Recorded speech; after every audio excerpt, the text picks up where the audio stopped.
అర్ధరాత్రి దక్షిణ అమెరికాలోని వెనిజువెలా దేశం ప్రశాంతంగా నిద్రలో ఉంది. అకస్మాత్తుగా భూమి కంపించడం ప్రారంభమైంది. రెక్టైల్ స్కేలుపై 7.2 మాగ్నిట్యూడ్తో వచ్చిన భారీ ఎర్త్క్వేక్ వెనిజువెలాను వణికించింది. బిల్డింగ్స్ ఊగిపోతున్నాయి. గాజు కిటికీలు పగిలిపోతున్నాయి. ప్రజలు భయంతో ఇళ్ల నుంచి బయటకు పరుగులు తీస్తున్నారు. కానీ అసలు భయం అప్పుడే మొదలైంది. కేవలం 39 సెకండ్ల తర్వాత 7.2 మాగ్నిట్యూడ్తో మరో భారీ ఎర్త్క్వేక్ సంభవించింది. 7.5 మాగ్నిట్యూడ్ అంటే ఇది సాధారణ ఎర్త్క్వేక్ కాదు. ఇలాంటి ఎర్త్క్వేక్స్కి మొత్తం సిటీస్ని కూడా నాశనం చేసేయగలిగే అంత శక్తి ఉంటాయి. ఈ రెండు భారీ ఎర్త్క్వేక్స్ కలిసి వెనెజువెలా ఉత్తర తీర ప్రాంతాలను తీవ్రంగా దెబ్బతీశాయి. ప్రస్తుతం వందలాది మంది ప్రాణాలు కోల్పోయినట్లు అధికారులు తెలిపారు. వేలాది మంది గాయపడ్డారు. ఇంకా చాలామంది కనిపించకుండా పోయారు.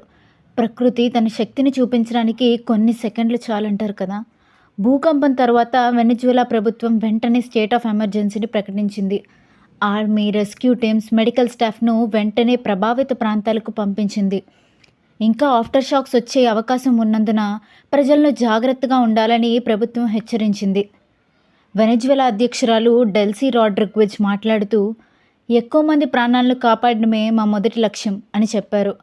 ప్రస్తుతం రెస్క్యూ ఆపరేషన్స్ ఇంకా కొనసాగుతున్నాయి. ఇలాంటి ఇన్ఫర్మేషన్ వీడియోస్ కోసం మా ఛానల్ని సబ్స్క్రైబ్ చేసేయండి.